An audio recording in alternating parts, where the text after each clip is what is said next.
Hello बच्चों, कैसे हैं आप सब। आशा करता हूँ अच्छे होंगे। डियर स्टूडेंट्स, आज की इस क्लास में हम इंग्लिश के कुछ फ्रेजेस, कुछ वाक्यांश पढ़ेंगे।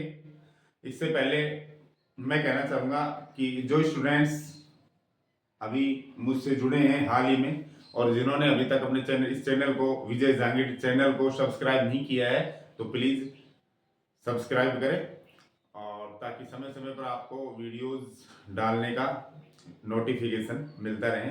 तो चलिए इस क्लास में देखते हैं इंग्लिश के कुछ phrases. To be plus to plus main verb की first form, has to, have to, will, shall, have to आदि, ये सब फ्रेजेस हैं। और फ्रेजेस भी कैसे हैं? ये वर्ब फ्रेजेस। डियर स्टूडेंट्स, पिछले वीडियोस में मैं आपको सभी प्रकार के जो फ्रेजेस हैं इंग्लिश में उनके बारे में बता चुका हूं।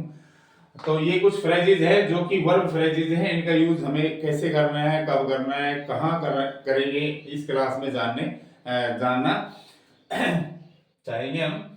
तो देखिए, am to go, have to go, had to go, will have to go, ये सारे के सारे फ्रेजेस हैं। अब इनको हम नाम क्या देंगे? Verb phrase. क्योंकि हेड वर्ड देख लो आप, अंतिम शब्द जो हेड वर्ड है उसके हिसाब से फ्रेज हम पहचानते हैं या वाक्य के सेंस के आधार पर हम पहचानते हैं। तो ये सारे वर्ब फ्रेज है, हेड वर्ड वर्ब आ रहा है सब में। इसमें प्रीपोजिशन भी आ रहा है, लेकिन प्रीपोजिशनल फ्रेज तब होता है जब प्रीपोजिशन के बाद नाउन या प्रोनाउन होता, लेकिन प्रीपोजिशन के बाद क्या है? वर्ब है। इसलिए सब वर्ब फ्रेज है। क्रिया वाक्यांश है, क्रिया शब्द समूह है। फ्रेजेस का मतलब समूह हो गया, वर्ब फ्रेज का मतलब शब्दों का वो समूह जो क्रिया का काम करता है। तो जानते हैं इनका यूज कब और कैसे किया जाता है। मुझे जाना है, आई एम टू गो, मुझे जाना पड़ता है, आई हैव टू गो, मुझे जाना पड़ता था, आई हैड टू गो, मुझे जाना पड़ेगा, I will have to go. तो डियर स्टूडेंट्स, हम जानेंगे कि टू बी और टू फर्स्ट फॉर्म का यूज कहाँ करते हैं। हैज टू, हैव टू कहाँ, कब, कैसे करते हैं। हैड टू का कब करना होता है और विल, शैल, हैव टू का प्रयोग कब करना पड़ता है। डियर स्टूडेंट्स, ये सारे जो वर्ब फ्रेजेस हैं ये स्पेसिफिक मॉडल्स हैं, ये विशिष्ट मॉडल का काम करते हैं, क्योंकि ये सब के सब मूड एक्सप्रेस करते हैं, मूड व्यक्त करते हैं, मनोभाव व्यक्त करते हैं। तो जानते हैं, जानेंगे इस वीडियो में कि कौन कौन से वर्ब फ्रेजेस कौन कौन से मूड्स व्यक्त करते हैं।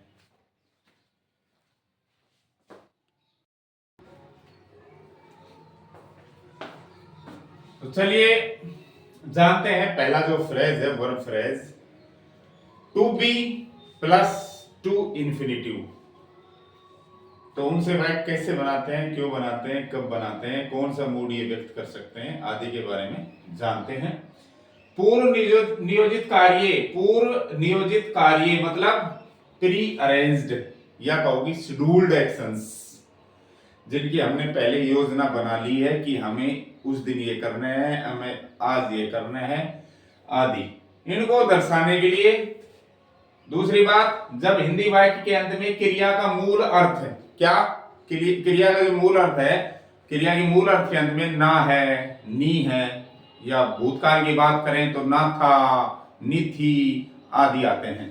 तो हिंदी वाक्य में क्रिया का मूल अर्थ ना, नी है या ना था, नी थी आदि हो तो to be plus to infinitive यानी जो वर्ब फ्रेज है का यूज कर वाक्य बनाते हैं। ये स्ट्रक्चर कुछ इस प्रकार से होगी। सबसे पहले सब्जेक्ट, फिर टू बी का वर्तमान, टू बी की जो फर्स्ट फॉर्म है इज एम आर वर्तमान काल में, और टू बी की जो सेकंड फॉर्म है वॉज वर्ब भूतकाल में यूज करते हैं। उसके बाद टू इन्फिनिटिव, इन्फिनिटिव मतलब वर्ब की फर्स्ट फॉर्म, फिर ऑब्जेक्ट है तो फिर शेष, रिमेन्स या रिमाइंडर। तो देखिए सेंटेंस हिंदी की जो जो इंग्लिश में वर्ब्स हैं मेन वर्ब्स, अगर उसका बेयर इन्फिनिटिव है मतलब बिना टू के वर्ब है फर्स्ट फॉर्म, तो वो आदेशात्मक होती है, वो कमांड देती है। जैसे गो मीन्स जाओ, कम मीन्स आओ। लेकिन जब उसको हम इन्फिनिटिव टू इन्फिनिटिव में बदल देते हैं, अर्थात उससे पहले टू लगा देते हैं, तो फिर उसका सेंस आता है जाना, न कि जाओ। जैसे टू गो जाना, टू कम आना, टू प्ले खेलना, टू राइट लिखना, टू रीड पढ़ना। तो ये क्रिया का मूल अर्थ है। ये इसमें ऑर्डर का भाव नहीं होता है। तो देखते हैं सेंटेंस, मुझे मेरे ससुराल जाना है। हिंदी वाक्य अंत में ना है आ रहा है। उसे कहानी याद करनी थी, हिंदी वाक्य अंत में नी थी आ रहा है। तो ये प्रेजेंट का सेंटेंस है, जाना है, प्री अरेंज्ड है, पहले से इसने अरेंज कर लिया, पहले से ये शेड्यूल्ड है कि मुझे ससुराल जाना है। तो क्या बनेगा इसका, आई एम सब्जेक्ट, फिर आई के साथ एम, फिर to, to first form, I am to go, कहाँ जाना है, फिर प्रीपोजिशन टू का यूज करो, to my in laws house. In laws house का मतलब ससुराल। ये पास्ट टेंस का हो गया। उसे कहानी याद करनी थी, नी थी आ रहा है देखो, तो सी वॉज टू, वॉज आ जाएगा सी के साथ, फिर to infinitive, to learn the story. हमें कहीं नहीं जाना है, तो ना है आ रहा है, प्रेजेंट का वाक्य है ये और नेगेटिव है ये, नहीं आ रहा है, तो इसमें हम नोट का यूज कर सकते हैं नेगेटिव सेंटेंस बनाने के लिए। हमें कहीं नहीं जाना है, वी, और यहाँ नोट लग जाएगा वर्ब के बाद, हेल्पिंग वर्ब के बाद, वी आर नॉट टू, फिर गो, फिर कहीं को कहेंगे एनीवेयर, कहीं को समवेयर भी कहते हैं। बाकी जो एनीवेयर है एडवर्ब ऑफ प्लेस है, ये नेगेटिव सेंस में, नेगेटिव वाक्य में ही यूज होता है, और समवेयर को पॉजिटिव वाक्य में यूज करते हैं। क्या अजय को तुमसे शादी करनी थी, भूतकाल है, प्रश्नवाचक वाक्य है, इंटेरोगेटिव, तो हेल्पिंग वर्ब जो है वो पहले हम लगा देंगे, तो क्या का सेंस आएगा, was Ajay to marry you. अगर होता अजय को तुमसे शादी करनी थी तो हो जाता Ajay was to marry you. अब प्रश्नवाचक बनाने के लिए वॉज को हम पहले रख देंगे। डियर स्टूडेंट्स, ये यहां पर आप जिस वाक्य, जैसे मुझे जाना है, तो आप इसको इस तरह भी कह सकते हो, I am scheduled to go, I am scheduled, I am scheduled to go, यानी कि जाने के लिए मैंने पहले ही योजना बना रखी है। शेड्यूल का मतलब कार्य योजना बनाना, तो I am scheduled to go, यानी जाने के लिए मैंने पहले ही शेड्यूल हूं, मैंने पहले ही योजना बना रखी है, पूर्व नियोजित हूं मैं। तो I am scheduled to go, उसकी जगह आप इनका यूज करके भी वाक्य बना सकते हैं, am to, is to, was to आदि का। आई एम टू गो तो भी वही बात है, I am scheduled to go तो भी वही बात है, सेम बातें हैं। चलिए अगला जो फ्रेज है, हैज टू, हैव टू आदि का यूज करके वाक्य बनाते हैं।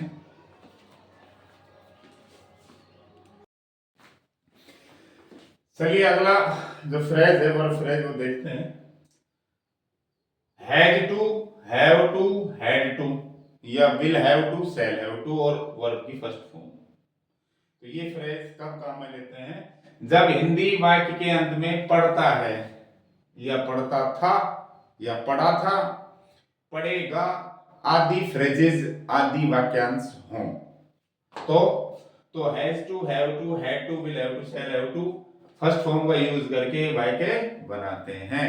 और जब हम इनका यूज करेंगे इन फ्रेजेस का, तो ये कौन सा अर्थ प्रदान करेंगे हमें, मैंने अभी बताया था आपको, ये स्पेसिफिक मॉडल है। मॉडल क्या होता है, जो मनोभाव व्यक्त करें, तो ये भी मन के भाव व्यक्त करेंगे, इसलिए ये भी स्पेसिफिक खास मॉडल है, विशिष्ट मॉडल है ये।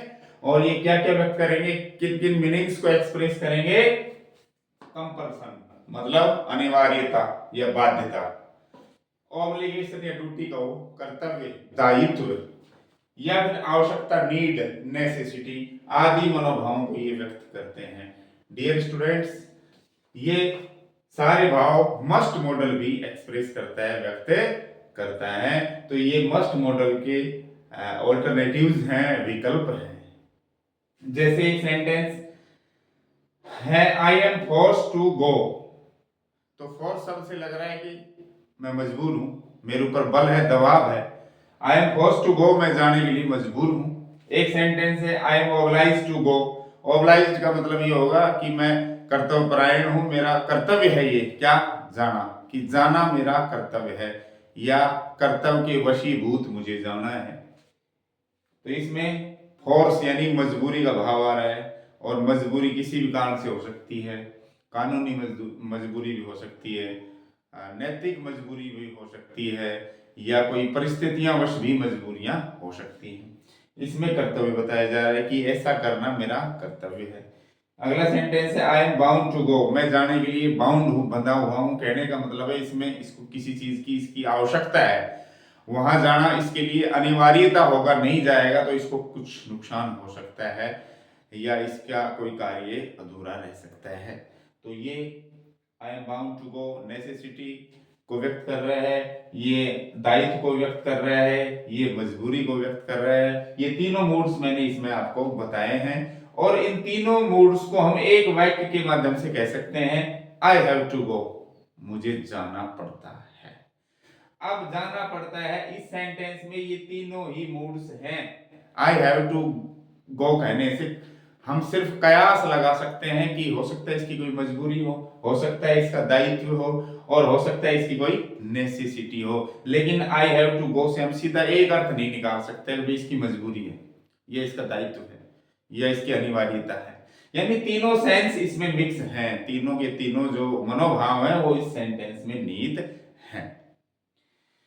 तो चलिए देखते हैं इस तरह की स्ट्रक्चर होगी। हैज टू हैव टू कब कैसे लगाया जाता है, ये स्ट्रक्चर सबसे पहले सब्जेक्ट, फिर बात वर्तमान की अगर है यानी कि पढ़ता है आ रहा है हिंदी वाक्यांश में, तो हम हैज टू एक वचन सिंगुलर और हैव टू प्लूरल का यूज करते हैं। सिंगुलर सब्जेक्ट के साथ हैज टू, प्लूरल के साथ हैव टू, फिर वही फर्स्ट फॉर्म यानी टू फर्स्ट फॉर्म इन्फिनेटिव, फिर ऑब्जेक्ट, फिर रिमेन।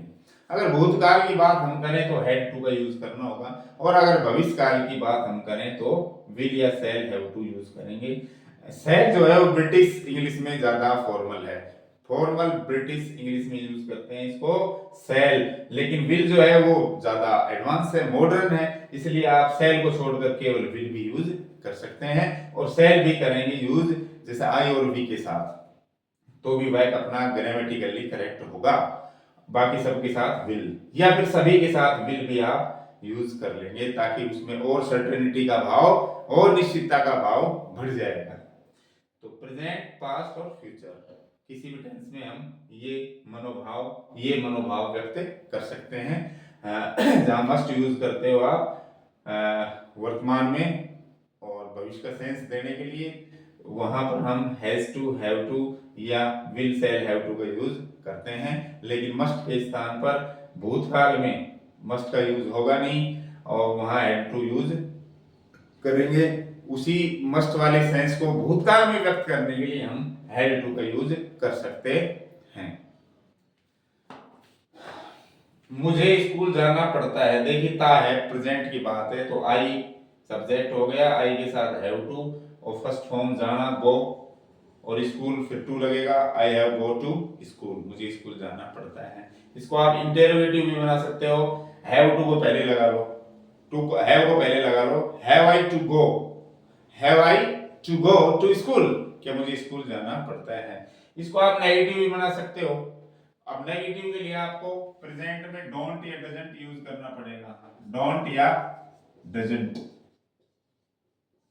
मुझे स्कूल नहीं जाना पड़ता है तो I don't have to go to school, I don't have to go to school. उसे स्कूल नहीं जाना पड़ता है, सी या ही हैज टू लगेगा और नेगेटिव बना रहे हो तो डज लगा, डज नॉट। शी डजंट, अब हैव ही हो जाएगा वापस क्योंकि डू डज के साथ फर्स्ट फॉर्म यानी हैव बनती है प्लूरल, हैव प्लूरल है और हैज सिंगुलर है। भाई केवल हैज टू आपको लगाना है पॉजिटिव वाक्य में तो ही सीट नेम के साथ has to, I you we they के साथ हैव टू लगाते हैं। अगर सेंटेंस को आप नेगेटिव इंटरोगेटिव बनाते हैं और डू डज यूज करते हैं तो फिर केवल और केवल हैव टू का ही यूज होगा, वर्ब की फर्स्ट प्लूरल फॉर्म का यूज होगा, यानी हैव टू का हैज टू नहीं लगेगा। फिर तो मैं जैसे मैं कहूं उसे स्कूल नहीं जाना पड़ता है तो he does not has to नहीं, have to go to school. यह प्रश्नवाचक बना सकते हो तो इसका बनेगा मुझे स्कूल जाना पड़ता है, I have to go to school. अगला है उसे खाना पकाना पड़ता था, भूतकाल की बात है, पड़ता था तो उसे सी पड़ता था, हैड टू और फर्स्ट फॉर्म पकाना food, she had to cook food, उसे पकाना भोजन पकाना पड़ता था। हमें उसे बचाना पड़ेगा फ्यूचर सेंस में है तो हमें वी पड़ेगा, विल हैव टू लगा लो या shall have to, we will have to, बचाना सेव, और उसे मतलब हिम या हर जो भी है। नेक्स्ट है, क्या उसे दवा लेनी पड़ेगी? प्रश्नवाचक बना दिया और प्रेजेंट टेंस में है। प्रश्नवाचक बनाओ या नेगेटिव बनाओ, आपको डोंट या डजंट यूज करना पड़ेगा। तो क्या उसे दवा लेनी पड़ती है? He does he have to take medicine, medicine MEDICINE, ये लो। Does he have to take medicine, has नहीं आएगा, ही के साथ हैज टू आता है, लेकिन डज या डू लगने पर फिर प्लूरल फर्स्ट फॉर्म में आती है हैव। तो does he have to take medicine, क्या उसे दवा लेनी पड़ती है? राम को वहां कुछ नहीं करना पड़ा, भूतकाल है, तो राम कुछ नहीं करना पड़ा, नेगेटिव बना रहे हो, पॉजिटिव होता तो हैड टू लगाते, लेकिन हैड टू अब हम नहीं लगाएंगे। भूतकाल में हैड टू लगाते हैं, पढ़ता था या पढ़ा है तो हैड टू पॉजिटिव सेंस में, लेकिन नेगेटिव होते ही या इंटेरोगेटिव होते ही हमें डिड यूज करना पड़ेगा। डिड और नेगेटिव है तो डिडंट यूज करना पड़ेगा, इंटेरोगेटिव है तो केवल डिड यूज करना पड़ेगा। तो राम को वहां कुछ नहीं करना पड़ा, Ram did not have to do, कुछ नहीं करना पड़ा। डिड नॉट मत लगाओ चाहे तो, या चाहे लगा लो, जैसे Ram did not have to do anything there, या नोट नहीं लगाते हो आप, या डिड नॉट भी नहीं लगाते हो, तो इसके लिए हमारे पास एक दूसरा शब्द है nothing. Ram had to do nothing there, इस तरह भी बन सकता है ये, एनीथिंग नथिंग वाले शब्द आ जाए तो बिना इसमें डिड लगाए भी सेंटेंस बन सकता है। राम को वहां कुछ नहीं करना पड़ा, Ram did not have to do anything there, या Ram had to do nothing there, दोनों ठीक है। कहने का मतलब है पास्ट टेंस में अगर पढ़ता था आए, वाइट पॉजिटिव हो तो हैड टू लगा लेंगे, और अगर वाइट नेगेटिव हो या इंटेरोगेटिव हो तो आपको डिड यूज करनी पड़ेगी, फिर हैड टू नहीं, फिर हैव टू यूज करना पड़ेगा। फर्स्ट फॉर्म डिड के साथ हैड टू की फर्स्ट हो जाएगी हैव टू। उनको वहीं ठहरना पड़ेगा, क्या क्या उनको वहीं ठहरना पड़ेगा? भविष्य की बात है, क्या से वाइट शुरू है, विल पहले लगा लो, will they have to stay there, will they have to stay there, क्या उनको वहीं ठहरना पड़ेगा?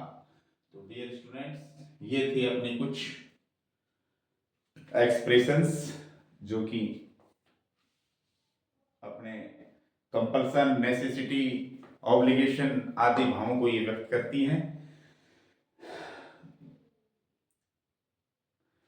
आशा करता हूं ये क्लास आपको पसंद आई होगी। अगर आपकी कोई क्वेश्चन हो इससे संबंधित, वीडियो से संबंधित, इस वर्क फ्रेज से संबंधित आपकी कोई क्यूरीज हो तो आप कमेंट बॉक्स में कमेंट कर सकते हैं।